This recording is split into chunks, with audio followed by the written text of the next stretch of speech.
Wish you the best of the morning. नमस्कार, बहुत बहुत स्वागत है आपका हमारे इस विशेष कार्यक्रम बिहार बिहान में।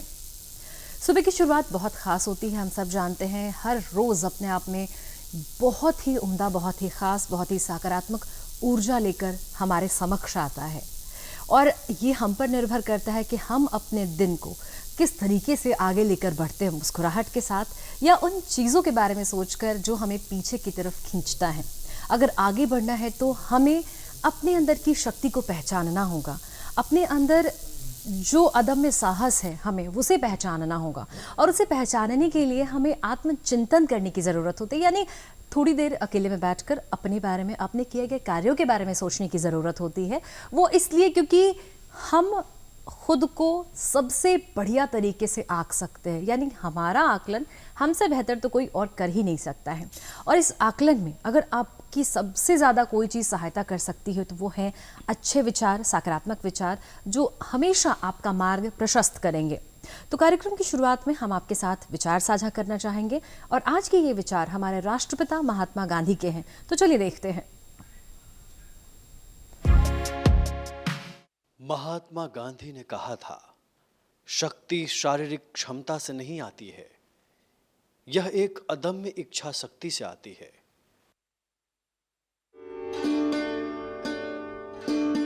तो आज हमारे साथ एक ऐसी महिला है, जी हाँ, जिनका जो एक्सपीरियंस है, टीचिंग एक्सपीरियंस है, लगभग 14-15 वर्षों का रहा है।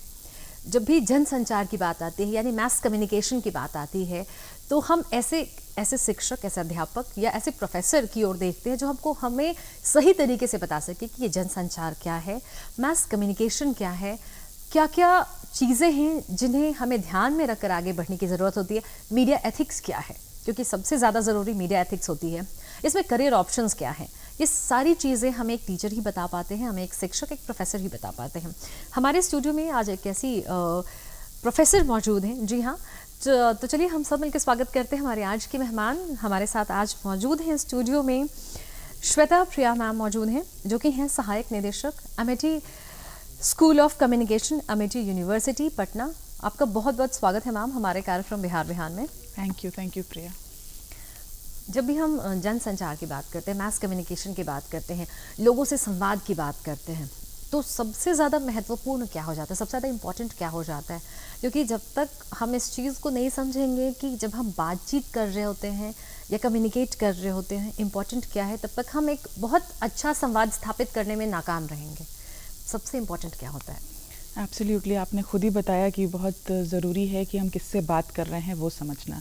और कम्युनिकेशन तो एक ऐसी चीज़ है जो अननोइंगली हम कर रहे होते हैं, verbal as well as non verbal. मतलब बच्चा जिस समय से जन्म लेता है उस समय से वो कुछ ना कुछ कम्युनिकेट कर रहा होता है।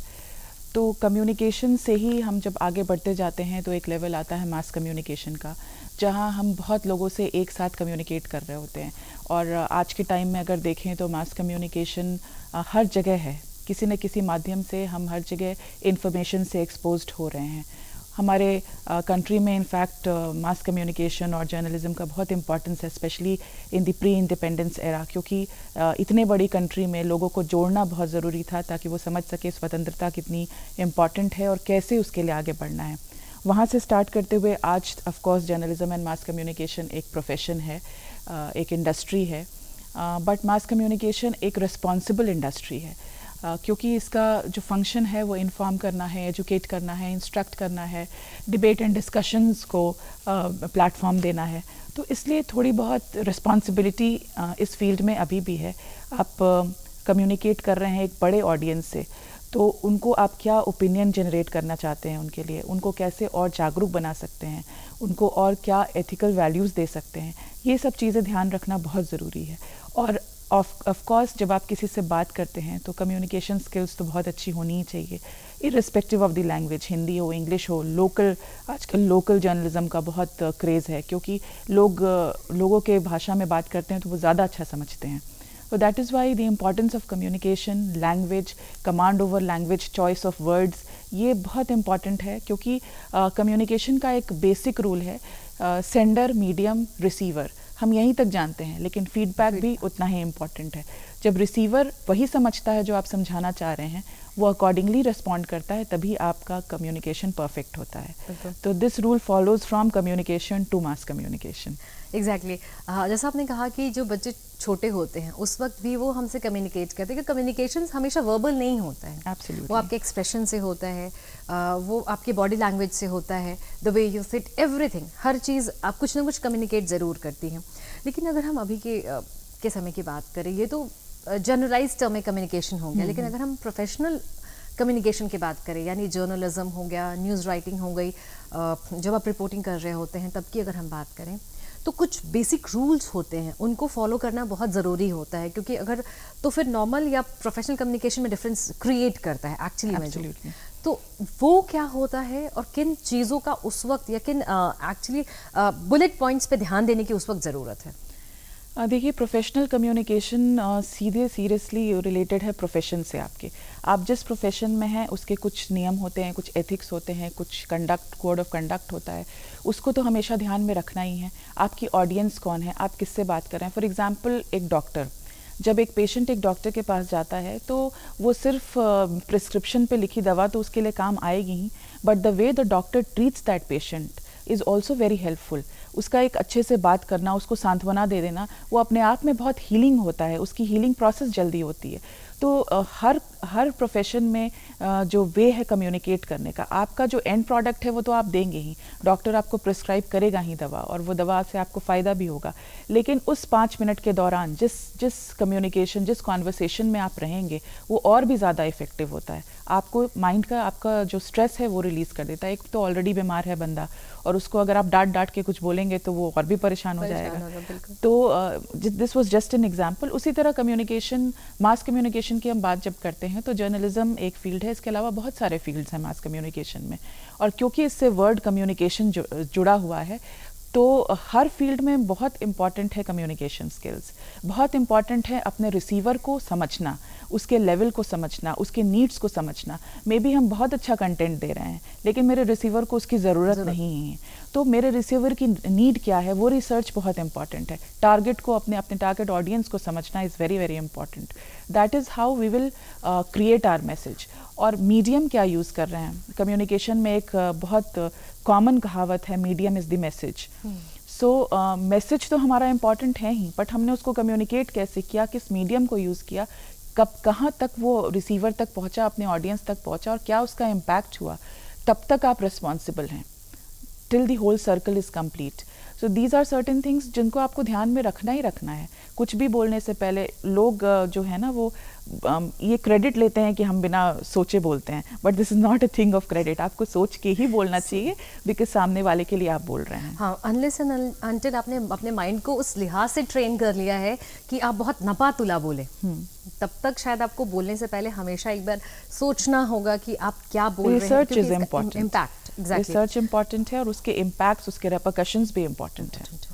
अगर हम बात करें, मैम, आप प्री इंडिपेंडेंस की बात करी थी जब हमने बातचीत की शुरुआत की, उसके पहले अगर हम पूरे वर्ल्ड को देखें, पूरे विश्व को देखें, तो जितने भी रेवोल्यूशंस हुए हैं, जितने भी बड़े बड़े रेवोल्यूशंस हुए हैं, वो सब कहीं ना कहीं एक प्रॉपर कम्युनिकेशन का ही रिजल्ट थे, नतीजा प्रॉपर कम्युनिकेशन का था। अगर हम आज़ाद भारत में आज हम सांस ले रहे हैं तो कहीं ना कहीं इसके पीछे एक कम्युनिकेशन था। हालांकि उस वक्त कम्युनिकेशन जो था वो सिर्फ एक ही मोटिव को लेकर के हम आगे बढ़ रहे थे कि हमें भारत को आज़ाद कराना है, उसके बाद भारत को एक स्थायी राष्ट्र, साथ ही साथ एक विकास की राह पे आगे बढ़ाने के लिए कम्युनिकेट करना है। लेकिन धीरे धीरे फिर अब ये कमर्शियलाइज्ड हो गया। उसके बाद मीडिया का पूरा स्वरूप बदल गया है। कुछ दौर तक बहुत स्थिर रहा, कमर्शियलाइजेशन इतना था कि न्यूज़ पहुंचाना है, एडवर्टीजमेंट्स आ रहे हैं, दैट्स इट, उतना ही तक था। लेकिन अब सेंसेशनलिज्म जो है वो अंदर आ गया है।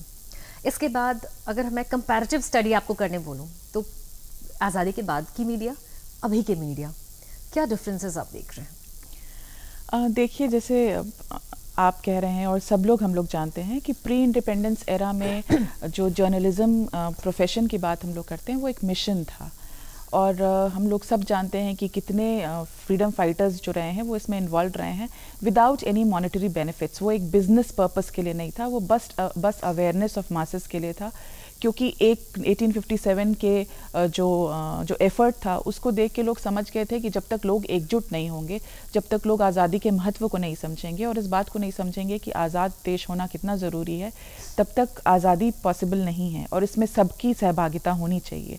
तो इसके लिए एक मिशन के रूप में जर्नलिज्म को स्टार्ट किया गया और वो उस समय इसका ये प्रारूप नहीं था कि आप डेली अपडेट्स न्यूज़पेपर में दे रहे हैं। दैट वाज मोर अबाउट बहुत इंस्पिरेशनल स्टोरीज़ और मोटिवेटिंग स्टोरीज़, ताकि लोग समझ सकें कि आप किस ऑपरेशन में जी रहे हैं। हाँ। तो इस मोटिव से, इस मिशन से इस प्रोफेशन का जो है वो आगाज़ हुआ है इंडिया में। और इनफैक्ट वर्ल्ड में कहीं पे भी, जैसे आपने बोला, रेवोल्यूशन के पीछे न्यूज़पेपर और जर्नलिज्म बिल्कुल रहा है और आज भी है, बहुत जगहों पे आज भी है। और सेंसेशनलिज्म की जहाँ तक हम लोग बात करते हैं तो सेंसेशनलिज्म बहुत बहुत रीसेंट नहीं है। ये इसका ऑफ कोर्स इसका प्रारूप थोड़ा बढ़ता जा रहा है और क्योंकि ऑडियंस भी इंटरेस्टेड है। आप क्लिक रेट देखेंगे अगर बहुत सारे न्यूज़ स्टोरीज़ का, तो जो सेंसेशनल स्टोरीज़ होती हैं उनकी क्लिक रेट बहुत ज़्यादा होती है। तो एज एन ऑडियंस भी हमें अपने आप को चेक करने की ज़रूरत है कि हम क्या कंटेंट देखना चाह रहे हैं। दूसरे, ऑफ कोर्स जर्नलिज्म और मीडिया इंडस्ट्री एक प्रोफेशन है और हमको इसको एक इंडस्ट्री की तरह ही देखना चाहिए। ऑफ कोर्स इसमें रिस्पॉन्सिबिलिटीज़ हैं, लेकिन हर बार जो हम उंगली उठाते हैं किसी प्रोफेशन पे, तो ये मेरा ये पर्सनल व्यू है कि ये भी एक बिज़नेस इंडस्ट्री है। सर्वाइव करने के लिए आपको मॉनेटरी बेनिफिट्स चाहिए। आपको अगर आप प्रॉफिट गेन नहीं करेंगे तो एक अखबार जो इतना महंगा छपता है वो 1/3 ऑफ द प्राइस में आपके डोर स्टेप पे मिलता है। बहुत सारे लोग हैं जो इन्वॉल्व हैं एक प्रोडक्शन में, न्यूज़पेपर प्रोडक्शन में या इलेक्ट्रॉनिक मीडिया में या आज वेब जर्नलिज्म में, उनको पेमेंट कहाँ से जाएगी? तो मॉनेटरी बेनिफिट्स, तो ये भी एक बिजनेस एंटिटी है, इसको भी बेनिफिट्स चाहिए। बट हाँ, एक लेवल पे मीडिया हाउसेस को, जर्नलिस्ट्स को और जो ऑडियंस है उनको भी सेट करना होगा कि हमारे एथिक्स को कॉम्प्रोमाइज़ नहीं करना चाहिए। बोथ वे कम्युनिकेशन है। आप पब्लिक के भी रिप्रेजेंटेटिव हैं, आप गवर्नमेंट के भी रिप्रेजेंटेटिव हैं, तो दोनों का equal importance, how the public is getting affected, public की क्या इश्यूज़ हैं, वो भी फोरग्राउंड पे लाने ज़रूरी हैं। एक थियोरी होती है मास कम्युनिकेशन में which is agenda setting theory, cultivation theory. तो मीडिया का जो इम्पैक्ट है वो इतना पावरफुल है कि मीडिया कैन इस्टेब्लिश एजेंडाज़। वो हमारे लिए सेट कर सकता है कि हम इसी के बारे में बात करें। मे बी हमारा इशू ये है कि हमारे रोड की सफाई पिछले 10 दिनों से नहीं हुई है, कचरा वाला 10 दिनों से नहीं आया है, ये हमारा इशू हो सकता है। बट मीडिया ने हमारे लिए एजेंडा कुछ और सेट कर दिया। So as a responsible media organization, those issues should also be equally important. Equally important. और वैसे भी अगर हम मीडिया की बात करें तो जब हम पढ़ाई करते हैं, जर्नलिज्म की पढ़ाई करते हैं, तो वहाँ पे एक बहुत ही बोल्ड लेटर्स में लिखा रहता है कि media has to be unbiased. Yes. हम सिर्फ खबरें पहुँचाने का माध्यम है। हमें किस तरीके से खबर को लेना है, खबर ली जाएगी, वो रीडर, व्यूअर या लिसनर के ऊपर डिपेंड करता है कि वो खबर को नेगेटिवली ले रहा है या पॉजिटिवली ले रहा है। बट अगर हम रिसेंट की बात करें, सिर्फ दूरदर्शन ही एक ऐसा न्यूज़ चैनल है जहां सिर्फ बातें बताई जाती हैं। बाकी चीज़ें आप एक लिसनर, रीडर और व्यूअर के तौर पर आप अपने हिसाब से डिसाइड करते, अपने पैरामीटर्स पे, अपने परसेप्शन पे डिसाइड करते हैं कि हम इसको किस तरीके से ले रहे हैं। लेकिन हम अगर अभी के कल्ट को देखें तो यहाँ पे ऐसा है कि हमें पहले ही बता दिया जाता है कि ये चीज़ नेगेटिव है, ये चीज़ पॉजिटिव है। उसके बाद हम फिर उसी स्ट्रेट लाइन में सोचना शुरू कर देते हैं विदाउट थिंकिंग कि ये नेगेटिव भी हो सकता है, पॉजिटिव भी हो सकता है। इस पे आपका क्या? डेफिनेटली मीडिया की जब बात करते हैं हम लोग और जब पढ़ने की बात करते हैं as a part of the academics जब बात करते हैं, तो ये बहुत बोल्ड लेटर्स में है कि अनबायस्ड आपको होना चाहिए। Because as I just said कि आप गवर्नमेंट और पब्लिक दोनों को रिप्रेजेंट कर रहे हैं, आपको दोनों के इंटरेस्ट्स को देखना है। And even in a democratic country government भी पब्लिक के लिए ही है, इट्स अ पब्लिक सर्वेंट। ये पब्लिक सर्विसेज होती हैं जो आप जो जॉब्स होती हैं।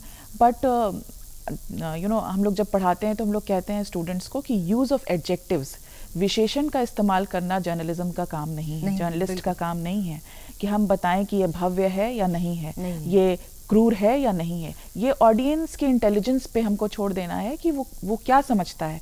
और दैट इज़ वाई एक जो हिडन फंक्शन जो परफॉर्म कर रहा है मीडिया, वो पब्लिक ओपिनियन फॉर्म करने का है। पब्लिक ओपिनियन फॉर्म करना शुरू के दिनों में सिर्फ एडिटोरियल का काम था, एक पन्ना एक कॉलम। लेकिन आज अगर न्यूज़पेपर से ज़्यादा आप इलेक्ट्रॉनिक मीडिया की तरफ देखें तो न्यूज़ से ज़्यादा व्यूज़ हमें मिल रहे हैं, डिबेट एंड डिस्कशन बहुत ज़्यादा है। बहुत सारे प्लेटफॉर्म्स पे कोशिश करते हैं लोग कि इक्वल रिप्रेजेंटेशन दिया जाए, लेकिन अगेन वो बिज़नेस पॉइंट ऑफ व्यू से अगर आप देखते हैं तो इतना क्लटर है, इतने ज़्यादा चैनल्स हैं कि आप हर चैनल को चाहिए कि वो हमको देखा जाए, तो हम क्या अलग दे सकते हैं? तो हम ज़्यादा डिबेट कराएंगे, हम ज़्यादा सेंसेशनल बनाएंगे। तो इस सेंसेशन में, इस कंपटीशन में थोड़ा सा कहीं ना कहीं जो है हम इन्फ्लुएंस करने की कोशिश कर रहे हैं। ये इन्फ्लुएंस थोड़ा कम होना चाहिए। आप हम as a media house, as media organisations, we should think that our audience is intelligent. वो इतने बुद्धिमान हैं कि वो समझ जाएं कि वो इस इवेंट को किस तरह से देखना है। बिल्कुल। तो मुझे लगता है कि इन सारी चीज़ों के पीछे जो है वो TRP is the ring master. Absolutely, वो सबको चला रहा है और हम बिना सोचे समझे कि मीडिया एथिक्स क्या है, एज अ मीडिया पर्सन हमारी रिस्पॉन्सिबिलिटी, हमारे जो दर्शक हैं, जो पाठक हैं या जो श्रोता हैं, उनके प्रति क्या है, हम उसको भूल करके हम सिर्फ टीआरपी को फोकस करके आगे बढ़ रहे हैं। तो इसका हमारे सामाजिक स्वास्थ्य पे बहुत ज़्यादा बुरा असर भी पड़ रहा है। कहीं कहीं सकारात्मक है तो कहीं कहीं नकारात्मक भी है। अभी की जो मीडिया है, पहले भी टीआरपीज थे, लेकिन अभी की मीडिया सिर्फ और सिर्फ टीआरपी के रेस के लिए लगातार दौड़ लगाई जा रही है। क्या सही हो रहा है, क्या गलत हो रहा है, इस बात को बिल्कुल दरकिनार करते हुए इन सारी चीज़ों में एक और चीज़ जुड़ गया है, वो है ग्लैमर। इसे आप किस तरीके से देखते हैं? देखिए, इलेक्ट्रॉनिक मीडिया स्पेशली ग्लैमर उसका एक अभिन्न अंग बहुत पहले से शुरू से ही रहा है। बिकॉज़ बहुत सालों तक ऑडियंस के लिए न्यूज़पेपर था। फिर जब रेडियो आया तो वो अपने आप में एक थ्रिल था, क्योंकि लोग सुन पा रहे थे, लोग लेके उसको घूम पा रहे थे। तो रेडियो बहुत पॉपुलर और बहुत अफोर्डेबल और बहुत उसकी हाई रीच है। इंडिया में 1980s के दौरान से टीवी पॉपुलर होना शुरू हुआ और टीवी का क्रेज़ अनपैरेलल्ड, क्योंकि ऑडियो विजुअल मीडियम आप देख पा रहे हैं। लोग, आपके पास एग्जाम्पल्स हैं कि रामायण कैसे कितना बड़ा हिट था। लोग एक्चुअली उन लोगों को भगवान मानते थे जो एक्टर्स थे, और कर्फ्यू लाइक सिचुएशन होती थी जब रामायण टेलीकास्ट हो रहा होता था। और ऐसे बहुत सारे सीरियल्स हैं जिसमें लोगों ने अपने आप को जिया है। तो वो ग्लैमर तो है ही साथ में। और टीवी पे दिखना अपने आप में, हमारे पास बहुत सारे स्टूडेंट्स आते हैं, जब उनका इंटरव्यू एडमिशन के लिए हो रहा होता है तो 80% स्टूडेंट्स से जब ये पूछा जाता है, 100% से हम ये सवाल ज़रूर पूछते हैं कि आप क्यों जर्नलिज्म एंड मास कम्युनिकेशन करना चाहते हैं। तो उसमें से 80% स्टूडेंट्स का जवाब यही होता है कि हमें टीवी पे आना है, हमको एंकर बनना है। वो डाउन द लाइन चेंज हो जाता है। किसी किसी को अपना इंटरेस्ट पता चलता है कि वो शायद कैमरा बेटर कर पा रहा है, शायद उसकी राइटिंग बहुत अच्छी है तो उसको दूसरे कंटेंट राइटिंग में चला जाना चाहिए या एडवर्टाइजिंग के फील्ड में चले जाना चाहिए। बट जब इनिशियल स्टेज में जब आते हैं आप, तो हर बच्चे को यही फील होता है कि ये ग्लैमर है, हम दिखेंगे टीवी पे, हम कुछ कर पा रहे होंगे जो सब लोग देख रहे होंगे।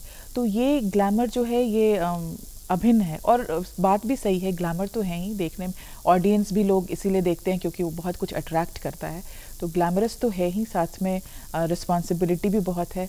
Above average general knowledge skills चाहिए, अपडेटेड होना चाहिए। ये सारी चीज़ें बैकग्राउंड स्टोरी हैं जो स्टूडेंट्स को बाद में पता चलती है कि हमारा जीके का लेवल ग्लैमर से थोड़ा हाई होना चाहिए हमारा रिसर्च का लेवल ग्लैमर से थोड़ा हाई होना चाहिए। और इट इज़ अ फैक्ट कि अगर आप अच्छा बोलते हैं, आपकी लैंग्वेज अच्छी है, आपका कम्युनिकेशन स्किल्स अच्छा है, तो आप खुद बहुत अच्छे दिखने लगते हैं।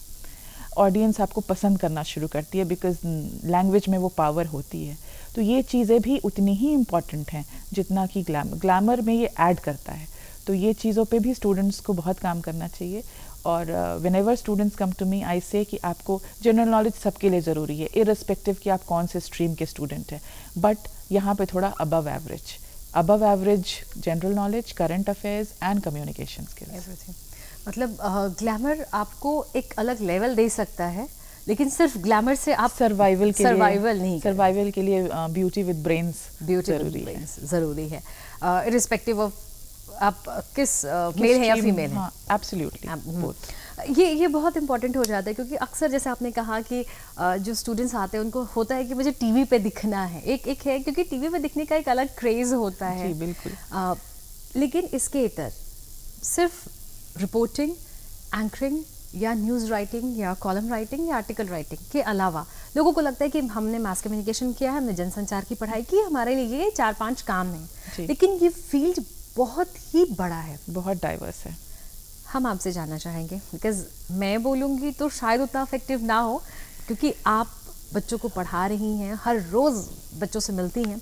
आप बताएंगे कि और क्या क्या हम इसमें करियर के जो हैं वो आयाम निकाल सकते हैं तो ज़्यादा बेहतर होगा।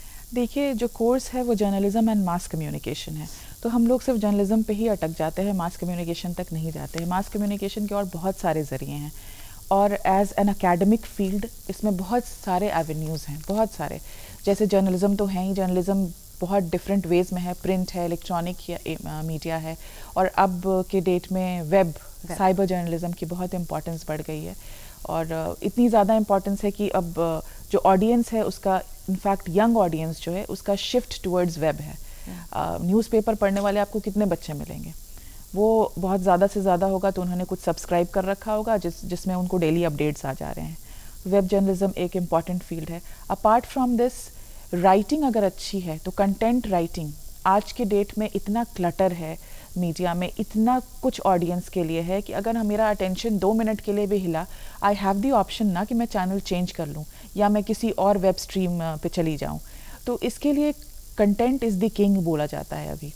तो अगर आप कंटेंट क्रिएटर हैं, कंटेंट राइटर हैं, आज के डेट में सबसे ज़्यादा जॉब्स क्रिएट होते हैं कंटेंट राइटिंग में। कंटेंट राइटिंग एंटरटेनमेंट के लिए, न्यूज़ के लिए, सबके लिए कर सकते हैं आप। उसमें रिसर्च आपका इम्पॉर्टेंट है, राइटिंग स्किल्स आपकी इम्पॉर्टेंट है। अपार्ट फ्रॉम दिस, एडवर्टाइजिंग एक बहुत एवर ग्रोइंग इंडस्ट्री है। इनफैक्ट पिलर माना जाता है मीडिया इंडस्ट्री का एडवर्टाइजिंग को, क्योंकि बहुत रेवेन्यू जनरेट होता है उससे। एडवर्टाइजिंग के लिए आपको थोड़ा क्रिएटिव होना, अगर आप अच्छा लिख सकते हैं, आप इमेजिन अच्छा कर सकते हैं, ब्रेनस्टॉर्मिंग कर सकते हैं, विजुअलाइज कर सकते हैं चीज़ों को।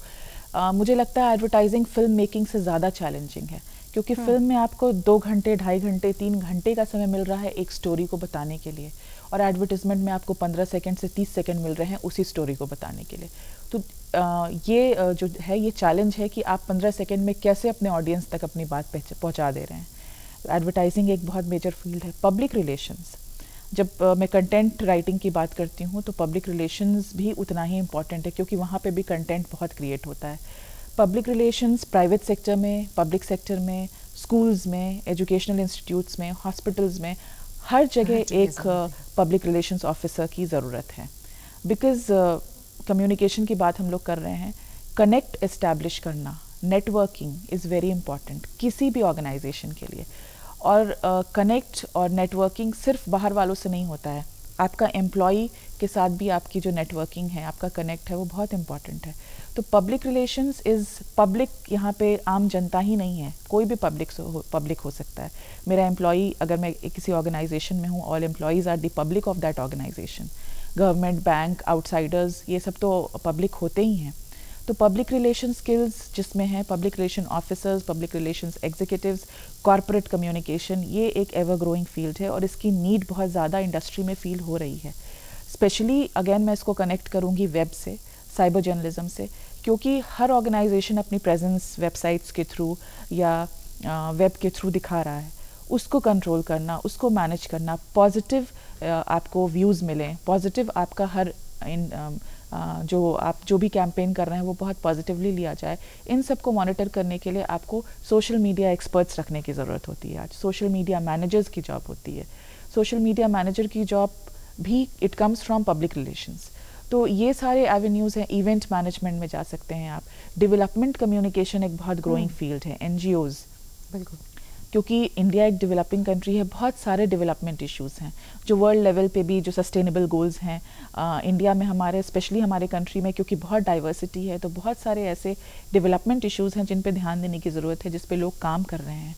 तो NGOs और ऐसे डेवलपमेंटल ऑर्गेनाइजेशंस हैं जो देखते हैं ऐसे फ्रेशर्स को, ऐसे स्टूडेंट्स को जो डेवलपमेंट गोल्स पे काम कर सकें, जिनकी राइटिंग स्किल्स अच्छी हो। तो ये बहुत सारे ऐसे production, apart from news production, बहुत प्रोडक्शन मीन्स आप जो कंटेंट टीवी पे देख रहे हैं उसके पीछे जो टीम है वो उससे बड़ी है जो आपको टीवी पे दिख रही है। तो editing, audio editing, radio journalism, video mixing, ये बहुत सारे ऐसे जॉब्स हैं जो कैमरा के पीछे हैं। और बहुत सारे स्टूडेंट्स जब वो आते हैं, जैसे मैंने आपको कहा, वो सब एंकर बनना चाहते हैं, लेकिन जब वो आते हैं बहुत सारों को रियलाइज़ होता है कि वो शायद इससे कैमरा के आगे जो हैं उससे बेटर वो कैमरा के पीछे हैं, and they happily do it. वो बहुत अच्छे से उस काम को करते हाँ हैं। बिल्कुल, क्योंकि जॉब सेटिस्फैक्शन भी बहुत बड़ी चीज़ होती है बिल्कुल। जब आपको पता होता है, क्योंकि जब बच्चे मुझे लगता है पढ़ाई करने आते हैं तो उन्होंने हार्डली 12th किया होता है, तो उस वक्त उनको बहुत सारी चीज़ों का नॉलेज नहीं होता है। और जैसे आपने कहा भी कि कम्युनिकेशन बहुत ज़रूरी है, तो हम एक लाइन हमेशा हर जगह इस्तेमाल किया जाता है कि बात करने से बात बनती है, तो जितनी अच्छी बातचीत होगी उतनी अच्छी बात बनेगी। ये तो हो गई मास कम्युनिकेशन की बात हो गई। चूँकि आप जहाँ हैं, काम कर रही हैं एमआईटी यूनिवर्सिटी में, वहाँ और भी बहुत सारे वोकेशनल कोर्सेज जो हैं बच्चों को पढ़ाए जाते हैं। पटना में ऐसे बहुत सारे कॉलेजेस हैं जहाँ पे वोकेशनल कोर्सेज पढ़ाए जाते हैं। अभी हाल के का हम बात करें अगर, तो पिछले 10 सालों 15 सालों में देखा गया है कि जो रेगुलर कोर्सेज हैं उससे ज़्यादा बच्चों का इंटरेस्ट वोकेशनल कोर्सेज की तरफ जा रहा है। और गवर्नमेंट जॉब्स हो, अगर हम बात करें पब्लिक सेक्टर की, तो वहाँ भी ऐसी बहुत सारी वैकेंसीज आती है जहाँ स्पेसिफिकली मांगा जाता है कि आपके पास ये सर्टेन डिग्री होनी चाहिए वोकेशनल कोर्सेज की, तो वहाँ भी जॉब क्रिएट हो रहे हैं। तो बहुत ज़रूरी हो जा रहा है कि बच्चे वोकेशनल कोर्सेज की तरफ आएँ। आप इस पर क्या कहेंगे? देखिए, सर्टेनली ये बात सही है कि पिछले कुछ सालों में, इनफैक्ट 10-15 ईयर्स अब इस बात को हो गया कि वोकेशनल कोर्सेज का क्रेज़ बढ़ा है और अभी और बढ़ता जा रहा है। इसका एक मेन जो रीज़न है वो ये है पर्सनालिटी डेवलपमेंट। वोकेशनल कोर्सेज चाहे आप जिस स्ट्रीम में भी कर रहे हो, मास कम्युनिकेशन हो या कोई भी और स्ट्रीम हो, पर्सनालिटी डेवलपमेंट, इंडस्ट्री एक्सपोजर पे बहुत ध्यान दिया जाता है, जो कि कन्वेंशनल कोर्सेज का हिस्सा नहीं रहा है। तो ये एक चीज़ है जो बच्चों को ग्रेजुएट होने के समय तक बहुत ज़्यादा डेवलप कर चुका होता है। उनके स्किल्स के साथ साथ उनकी पर्सनालिटी बहुत डेवलप हो जाती है। अभी हम कुछ देर पहले ग्लैमर की बात कर रहे थे। It is unavoidable. अगर आप अच्छे दिख रहे हैं, अगर आप अच्छा बोल रहे हैं, तो आपको एक सेल्फ कॉन्फिडेंस अंदर से होता है और it is very helpful in your profession. आप अच्छा कर रहे होंगे, आपको अप्रिसिएशन मिल रही होगी और वो मोटिवेशन से बढ़ के कोई मोटिवेशन नहीं होता है। तो पर्सनालिटी डेवलपमेंट, क्योंकि वोकेशनल कोर्सेज की डिमांड ये होती है कि आपका जो थियोरी है उसके साथ साथ आप इंडस्ट्री के जो ट्रेंड्स हैं उसको भी फॉलो करें। तो इंटर्नशिप्स इंपॉर्टेंट हैं। बच्चा 1.5 महीना 2 महीना किसी इंडस्ट्री में काम कर रहा होता है सीनियर्स के अंडर, तो वो अगर कुछ नहीं भी किया तो उसने बहुत कुछ ऑब्जर्व किया है, ऑब्जर्वेशन से उसने बहुत सारी लर्निंग की। ये चीज़ें जो हैं वो वोकेशनल कोर्सेज को बहुत डिमांड में ला रही हैं। दूसरे जो इंडस्ट्री है वो वाइडन हो रहा है, वो एक्सपैंड हो रहा है, तो जो जॉब्स भी क्रिएट हो रहे हैं उनको स्किल्ड फ्रेशर्स चाहिए होते हैं।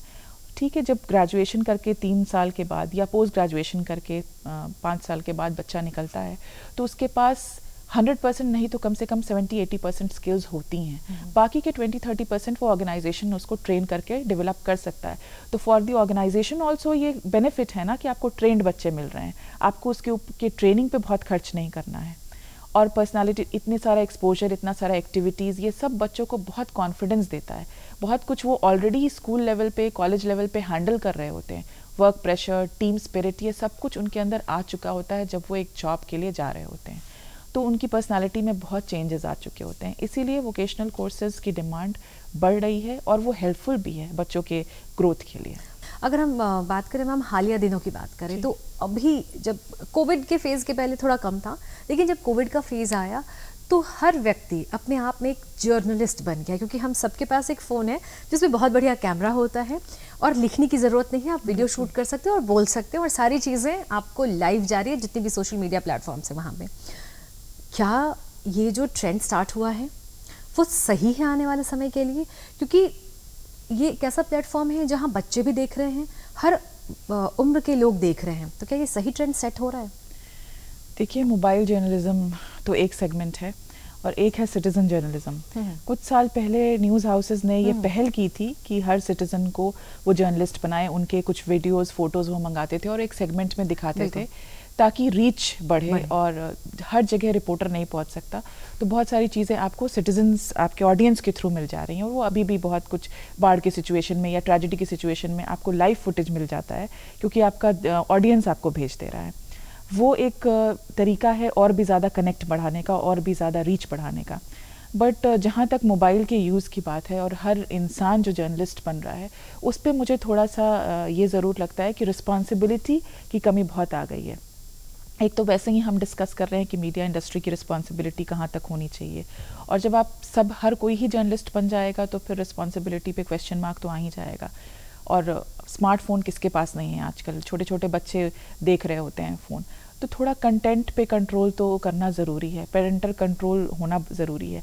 लेकिन इतना ज़्यादा परवेसिवनेस है कंटेंट का, कहीं से कहीं कुछ भी क्लिक हो जा रहा है, कुछ भी खुल जा रहा है, हर जिसको जो मन कर रहा है। हम हमेशा देखते हैं कि लोग स्कूल चले जा रहे हैं, वहाँ पे टीचर्स का इंटरव्यू लेने लग रहे हैं और दिखाना चाह रहे हैं कि स्कूल में क्या हो रहा है। Let some authorised person do that.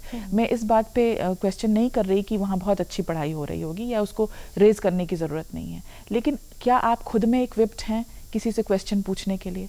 क्या आप खुद वो सवाल सही से पूछ पा रहे हैं जो आप पूछना चाह रहे हैं? तो थोड़ा सा सेल्फ रियलाइजेशन की भी ज़रूरत है इसमें कि हम हर कोई जर्नलिस्ट नहीं हो सकता। हम वीडियो फॉर एंटरटेनमेंट बना सकते हैं और उसको एंटरटेनमेंट ही रहने दीजिए, न्यूज़ में मत आइए। News is a specialised field, और हर कोई रिपोर्टर बन जाएगा तो वो भी बहुत दिक्कत है। फिर देखेगा कौन और सुनेगा कौन, क्योंकि हम सब अपनी ही बात कर रहे होंगे। तो इसके लिए ही एक इंडस्ट्री है। हर कोई डॉक्टर नहीं बन सकता, हर कोई हमारा इलाज नहीं कर सकता, तो हर कोई जर्नलिस्ट भी नहीं बन सकता है और वो बनने की कोशिश भी नहीं करनी चाहिए। उससे क्या हो रहा है आज के डेट में, फैक्ट चेकिंग का जो इम्पोर्टेंस है वो बढ़ता जा रहा है। अनवेरीफाइड न्यूज़ इतना सर्कुलेट हो रहा है, बिना चेक किए बहुत एजुकेटेड लोग फॉरवर्ड कर देते हैं बिना चेक किए। उससे बहुत सारे राइट्स हो सकते हैं, बहुत सारा कम्युनल हार्मनी डिस्टर्ब हो सकता है, बहुत सारी ऐसे इश्यूज होते हैं जिसमें बहुत रिस्पॉन्सिबिलिटी की ज़रूरत होती है, लेकिन हम लोग उसको बिना पढ़े, बिना उसके रेपरकशंस को समझे फॉरवर्ड करते जाते हैं। तो एज ऑडियंस ऑल्सो हमको कहीं ना कहीं उसको चेक करने की ज़रूरत है, उसको स्टॉप करने की ज़रूरत है। आप तक आया, आप उस लिंक को तोड़िए, आप रुक जाइए, आप उसको फॉरवर्ड मत कीजिए। और अगर आपको लगता है कि वो न्यूज़ इम्पॉर्टेंट है तो बहुत, अब आज के डेट में हर ऑर्गेनाइजेशन की वेबसाइट है, गवर्नमेंट बॉडीज़ हैं, आप वेबसाइट पे चेक कीजिए, अगर ऐसा कुछ है तो वेरीफाइड वहीं से हो जाएगा। बहुत सारे वेरिफिकेशन टूल्स आ चुके हैं जो फैक्ट चेकिंग में सिखाए जाते हैं कि आप इन टूल्स की वजह से को यूज़ करते हुए आप देख सकते हैं कि ये कितना सही है। वीडियोस कब की शूट की हुई होती हैं, उसको किसी रिसेंट इवेंट से जोड़ के उस वीडियो को वायरल कर दिया जाता है, और फैक्ट चेकिंग के बाद पता चलता है कि वो वीडियो तो 4 साल पुरानी है, किसी और लोकेशन की है, किसी और इवेंट की है। तो थोड़ा सा वेरिफिकेशन ऑफ न्यूज़ इम्पॉर्टेंट है। क्लटर बढ़ गया है, अनवेरीफाइड न्यूज़ बढ़ गया है, जिसकी वजह से जो लेवल ऑफ अंडरस्टैंडिंग है ऑडियंस की वो भी ख़राब हो रही है। डिस्कशन पॉइंट्स जो हैं वो ख़राब हो रहे हैं। बिल्कुल। और सब अपने अपने हिसाब से अलग अलग दिशा में लेकर के निकल जा रहे हैं, जिसके बहुत सारे, जैसे आपने कहा, कंसेंसस बिल्ड करना मुश्किल है, बहुत बहुत मुश्किल हो जा रहा है। अगर हम बात करें जैसे न्यूज़ की, तो हमें पढ़ाया जाता है कि 5 Ws 1 H, हमें उसी पे स्टिक करके पूरे न्यूज़ को फॉर्म करना है। आपने ये भी बताया कि हमें विशेषण यूज़ करने की ज़रूरत नहीं है, वो ऑडियंस, रीडर या लिसनर डिसाइड करे कि उनको अच्छा लगाना है शब्द से पहले या बुरा लगाना है, वो डिसाइड करेगी। इन सब के बीच में अगर मैं कहूँ आपसे कि जितने भी स्टूडेंट हैं मीडिया को टेकअप करें, मीडिया एज अ करियर को टेकअप करना चाह रहे हैं, उनसे अगर आप कुछ कहना चाहेंगे एज अ एक्सपर्ट, तो क्या होगा वो? उन सभी स्टूडेंट्स को जो कर रहे हैं और या आगे करना चाहते हैं, इस फील्ड में अपना करियर बनाना चाहते हैं, उनके लिए मैं बस यही कहूँगी कि लैंग्वेज कम्युनिकेशन इम्पॉर्टेंट है, साथ में सेंस ऑफ रिस्पॉन्सिबिलिटी इम्पॉर्टेंट है, क्योंकि आप लोगों को बोल रहे हैं, लोग आपको सुन रहे हैं। तो जब लोग आपको सुनते हैं तो आपकी रिस्पॉन्सिबिलिटी और भी ज़्यादा बढ़ जाती है। रिस्पॉन्सिबल होना, एथिकल होना, लोगों के इम्पोर्टेंस को समझना, अपनी ऑडियंस को समझना और एक्सेलेंट कम्युनिकेशन स्किल्स होना बहुत बहुत इम्पॉर्टेंट है। उस पर हर दिन काम करने की ज़रूरत है। बिल्कुल मैम, हमने पूरे समय बहुत सीरियस बातें की हैं, मीडिया क्या है, और बात होनी भी चाहिए, क्योंकि जब तक हम बात नहीं करेंगे तब तक बात बनेगी नहीं, लोगों तक बात पहुँचेगी नहीं। इन सब के बीच ऑब्वियसली आपका जो रूटीन होता होगा, daily routine morning to night, बहुत ज़्यादा बिजी रहता होगा। इन सब के बीच में अगर थोड़ा सा भी वक्त मिलता है तो क्या करना आप पसंद करते हैं एज अ हॉबी? अब मैं इस पड़ाव पे हूँ कि एज अ हॉबी भी मुझे लगता है कि मैं कुछ टाइम अपने बच्चों के साथ स्पेंड करूँ, वही मेरी हॉबी बनती जा रही है। बट अपार्ट फ्रॉम दिस, हाँ, मुझे थोड़ा स्केचिंग और पेंटिंग करना पसंद है, या था, मैं बोलूँ ये मुझे नहीं पता अभी, लेकिन हाँ, थोड़ा वो मेरा स्ट्रेस बस्टर है कि मुझे स्केचिंग पसंद है, मुझे पेंटिंग पसंद है, एंड दैट उसका भी ज़रिया मेरे बच्चे अब बन गए हैं, क्योंकि वो उनके एक्टिविटीज़ होते हैं, उनके ड्राइंग होता है, उनका आर्ट एंड क्राफ्ट होता है, तो I sit with them and that is very very relaxing. Apart from this her working lady का एक दिनचर्या जो होता है उसमें शायद 5 मिनट भी निकालना बहुत मुश्किल होता है, वो क्लॉक बिल्कुल सेट है, बट हाँ ये मुझे पसंद है थोड़ा। अच्छा, कभी कभी लगता होगा ना ये 24 घंटे के होते, 2 घंटे बढ़ा लेते, ऐड ऑन कर लेते हैं, जैसे बाकी चीजें करते हैं। सोने के समय तो बिल्कुल लगता है कि 2 घंटे और बढ़ा लेना चाहिए। हाँ, एक तो जर्नलिज्म, क्रिएटिव, पढ़ाना और ज़्यादा क्रिएटिव, आपने कहा कि आपकी हॉबी भी ऐसी स्केचिंग, वो और ज़्यादा क्रिएटिव है, तो ऑल टुगेदर आप एक बहुत क्रिएटिव पर्सनालिटी है। आपने बहुत अच्छी बातचीत की हमारे साथ, हमारे स्टूडियो में। बहुत बहुत शुक्रिया आपका हमारे स्टूडियो में आने के लिए और इतनी अच्छी बातचीत, इतनी जानकारी हमें देने के लिए बहुत बहुत धन्यवाद। आपको भी शुक्रिया, और आपको सभी दर्शकों को शुभ दीपावली। चलिए, तो ये कहते हैं त्योहारों का ये मौसम है, ऐसे में खुद के लिए बहुत कुछ करना होता है, अपनों के लिए बहुत कुछ करना होता है, अपने परिवार के लिए बहुत कुछ करना होता है। बेशक करिए, लेकिन हमारा कार्यक्रम बिहार बिहान और डीडी बिहार लगातार देखते रहिए और आपके फीडबैक्स क्या हैं वो भी हम तक ज़रूर पहुंचाते रहिए। इसके लिए आपको हमारा पता नोट करना होगा। हमारा पता है निदेशक डीडी बिहार, दूरदर्शन केंद्र पटना, फ्रेजर रोड पटना 800001। हमारा ईमेल एड्रेस है director ddk patna@gmail.com।